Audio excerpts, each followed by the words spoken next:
चाय वाला पीएम बना, फिर दलित राष्ट्रपति, अब आदिवासी महिला होंगी राष्ट्रपति। दुनिया की बोलती बंद। भारत के लोकतंत्र पर सवाल उठाने वाले निकम्मों को पीएम मोदी ने दे दिया जिंदगी भर के लिए जवाब। मुस्लिम देश भारत के खिलाफ रचते रहे साजिश, मोदी ने निकाला ऐसा नाम, सबकी चाल उल्टी पड़ गई।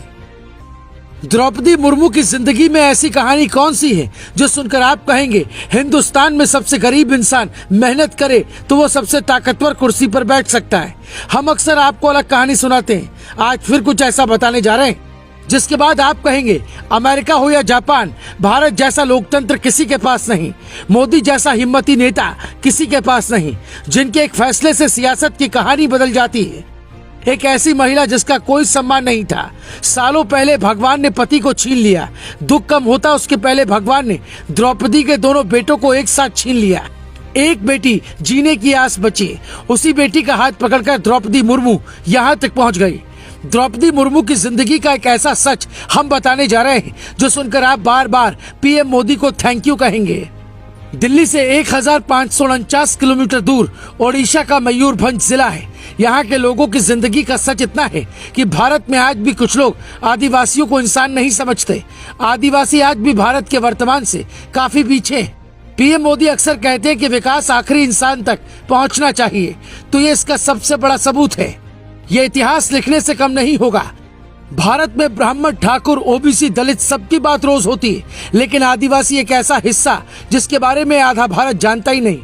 फिर उनकी सच्चाई जो देश को 75 सालों तक बताई नहीं गई। बस लोगों ने इतना जाना आदिवासी समुदाय से है तो जंगल जमीन से प्यार करने वाला इंसान होगा। आप जानकर हैरान होंगे कि भारत में कुल 8.6% यानी करीब 10 करोड़ आदिवासी है, लेकिन आज तक किसी ने भी इस समुदाय को सम्मान नहीं दिया। इसलिए फैसला खास है।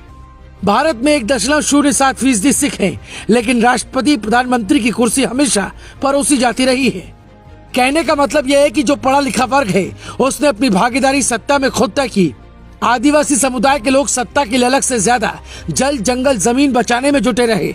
नतीजा उनको 75 सालों में पहचान नहीं मिली। इसलिए पीएम मोदी को शुक्रिया कहना चाहिए।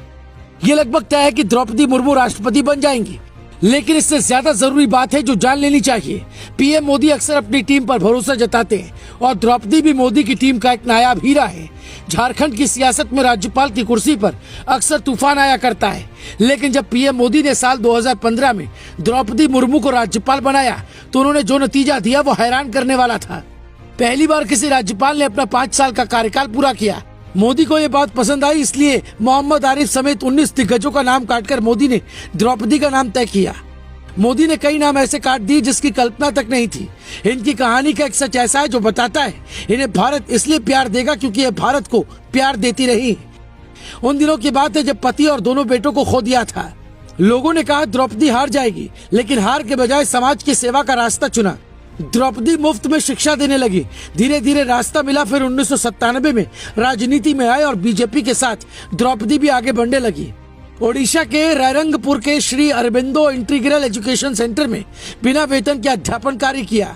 उन्होंने अपना राजनीतिक करियर रायरंगपुर एनएसी के वाइस चेयरमैन के तौर पर शुरू किया। ओडिशा विधानसभा ने साल 2007 में सर्वश्रेष्ठ विधायक के तौर पर नीलकंठ अवार्ड से सम्मानित किया गया था। ओडिशा सरकार में ट्रांसपोर्ट, वाणिज्य, मछली पालन, पशुपालन जैसे कई अहम विभाग भी संभाल चुकी है। अब भारत की वो कुर्सी मिली है जिसका हक और जिस पर बैठने का सपना हर 5 साल में किसी एक का पूरा होता है। मोदी का ये फैसला सराहनीय है। देश का अगला राष्ट्रपति कौन होगा, इसको लेकर के पूरे देश नहीं बल्कि विदेश में भी इसमें चर्चाओं का शोर जोर काफ़ी तेज़ी से हो रहा है। भारतीय जनता पार्टी ने जैसे ही आदिवासी महिला नेता द्रौपदी मुर्मू को राष्ट्रपति पद के लिए आमंत्रित किया और अपना उम्मीदवार घोषित किया, उसके बाद से ही विपक्ष में फूट पड़ती दिखाई दे रही है। इसकी वजह से सारा गणित बिगड़ता चला जा रहा है। ऐसे दल जिनका आधार भाजपा विरोध की राजनीति का है वो भी इस मामले में एनडीए के साथ आ गए हैं। इसका सीधा फायदा भाजपा को मिलता दिख रहा है। उड़ीसा के मुख्यमंत्री नवीन पटनायक ने अपने इरादे साफ कर दिए हैं कि वो उड़ीसा की बेटी को समर्थन दे रहे हैं। इसके बाद बिहार से नीतीश कुमार, हिंदुस्तान आवाम मोर्चा के जीतनराम मांझी, चिराग पासवान ने भी एनडीए के साथ जाने का संकेत दे दिया है। इन सबके बीच हजारीबाग से भाजपा के सांसद जयंत सिन्हा का वीडियो आया है जिन्होंने अपने वीडियो संदेश में अपने पिता को वोट न देकर भाजपा प्रत्याशी को वोट देने की बात कही है। आपको बता दें कि जयंत सिन्हा विपक्ष के उम्मीदवार यशवंत सिन्हा के बेटे हैं। राष्ट्रपति चुनाव में सियासी दल व्हिप जारी करके ऐसा करने में सक्षम हो रहे हैं। चुनाव के दौरान राजनीति दल करते हैं। आमतौर पर चुनाव में लोग परिवार के सदस्यों को सपोर्ट करते हैं, मगर इसके बाद भी खुद को पार्टी का कर्तव्यनिष्ठ सिपाही बताते हुए जयंत सिन्हा ने वीडियो अपने ट्विटर हैंडल से ट्वीट किया है। राष्ट्रपति चुनाव के लिए आखिरकार सत्ता पक्ष और विपक्ष ने अपना अपना उम्मीदवार घोषित कर दिया है। एनडीए के केंद्रीय नेतृत्व ने मंगलवार को झारखंड की पूर्व राज्यपाल और उड़ीसा के पूर्व मंत्री द्रौपदी मुर्मू को आगामी राष्ट्रपति चुनाव 2022 के लिए एनडीए के उम्मीदवार के रूप में चुना है। तो वहीं विपक्ष ने पूर्व भाजपा नेता और पूर्व केंद्रीय मंत्री यशवंत सिन्हा को अपना उम्मीदवार बनाया है। दोनों में समानता यह है कि दोनों ही झारखंड से ताल्लुक़ रखते हैं और दोनों ही नामों की पहले से कोई चर्चा नहीं थी। अब देखना यह है कि 21 जुलाई को रायसीना हिल्स का रास्ता किसके लिए खुलता है, द्रौपदी मुर्मू के लिए या फिर यशवंत सिन्हा के लिए। आइए जानते हैं कि राष्ट्रपति चुनाव में क्या है मतों का गणित, विपक्ष की क्या है स्थिति, एनडीए का क्या है समीकरण। राष्ट्रपति चुनाव में विधायक, लोकसभा और राज्यसभा सदस्य करते हैं मतदान। चुनाव में सांसद, लोकसभा और राज्यसभा के चुने गए सदस्य और विधायक भाग लेंगे। सांसदों और विधायकों के वोट का मूल्य अलग होता है। मतदाता द्वारा एक ही वोट में कई प्रत्याशियों को प्राथमिकता तय की जाती है।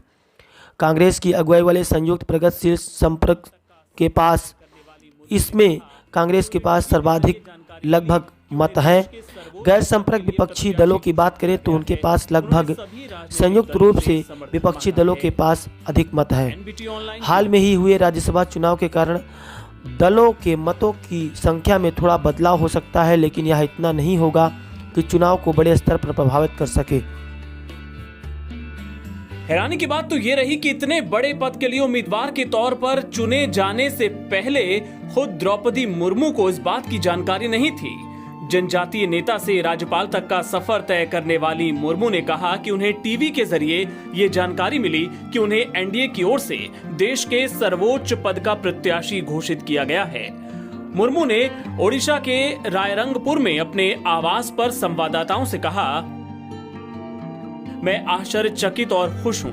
मयूरभंज जिले से आने वाली एक आदिवासी महिला के रूप में मैंने कभी नहीं सोचा था कि मुझे इस पद का उम्मीदवार बनाया जाएगा। एनडीए सरकार ने आदिवासी महिला का चयन करके बीजेपी के नारे सबका साथ सबका विश्वास को सिद्ध कर दिया है। झारखंड की राज्यपाल रह चुकी हैं मुर्मू। द्रौपदी मुर्मू झारखंड की राज्यपाल रह चुकी हैं। द्रौपदी की उम्मीदवारी की घोषणा के बाद उनके पैतृक जिले मयूरभंज में खुशी का माहौल है। बड़ी संख्या में लोग उन्हें बधाई देने उनके घर पहुंच रहे हैं। राज्यों और केंद्र में जिस तरह की स्थितियां हैं, उससे एनडीए के उम्मीदवार का राष्ट्रपति बनना तकरीबन तय है। विपक्ष की ओर से देश के सबसे बड़े पद के लिए मंगलवार को ही पूर्व केंद्रीय मंत्री यशवंत सिन्हा के नाम का ऐलान किया गया था। अगर मुर्मू मुकाबले में सफल हुई तो वो देश की पहली आदिवासी महिला राष्ट्रपति होंगी। प्रधानमंत्री नरेंद्र मोदी ने उम्मीद जताई है कि मुर्मू देश की एक महान राष्ट्रपति साबित होंगी। उन्होंने ट्वीट करके कहा, लाखों लोग जिन्होंने गरीबी का अनुभव किया है और जीवन में कठिनाइयों का सामना किया है, वे द्रौपदी मुर्मू के जीवन से शक्ति प्राप्त करते हैं। नीतिगत मुद्दों पर उनकी समझ और उनकी दयालु प्रवृत्ति से देश को बहुत फायदा होगा। वहीं मुर्मू के गृह राज्य ओडिशा के मुख्यमंत्री नवीन पटनायक ने भी उनकी उम्मीदवारी को प्रदेश के लिए गौरव का विषय बताया। माना जा रहा है कि मुर्मू को ओडिशा के सभी विधायकों और सांसदों का समर्थन प्राप्त होगा। खुद द्रौपदी मुर्मू ने भी उम्मीद जताई है कि ओडिया होने के नाते यहां से उन्हें पूरा समर्थन मिलेगा। भाजपा के अगुवाई वाले राष्ट्रीय जनतांत्रिक गठबंधन के पास कुल 10.86 लाख मतों के 50% से थोड़ा कम मत है। ऐसे में राजग को किसी दल का समर्थन लेना पड़ेगा, जिसमें वाईएसआर कांग्रेस और बीजू जनता दल है। बीते दिनों वाईएसआर कांग्रेस के प्रमुख जगमोहन और बीजेपी के प्रमुख नवीन पटनायक दिल्ली में पीएम नरेंद्र मोदी से भेंट कर चुके हैं। दोनों दलों ने वर्ष 2017 में राजग के प्रत्याशी रामनाथ कोविंद को समर्थन दिया था। राजग को राष्ट्रपति चुनाव में जीत के लिए लगभग 13.0 वोट की कमी है। बीजेपी के पास 31,000 से अधिक मत हैं, जबकि वाईएसआर कांग्रेस के पास 43.0 से ज्यादा मत है। स्वाभाविक है कि इनमें से किसी एक का भी समर्थन राजग के लिए पर्याप्त होगा।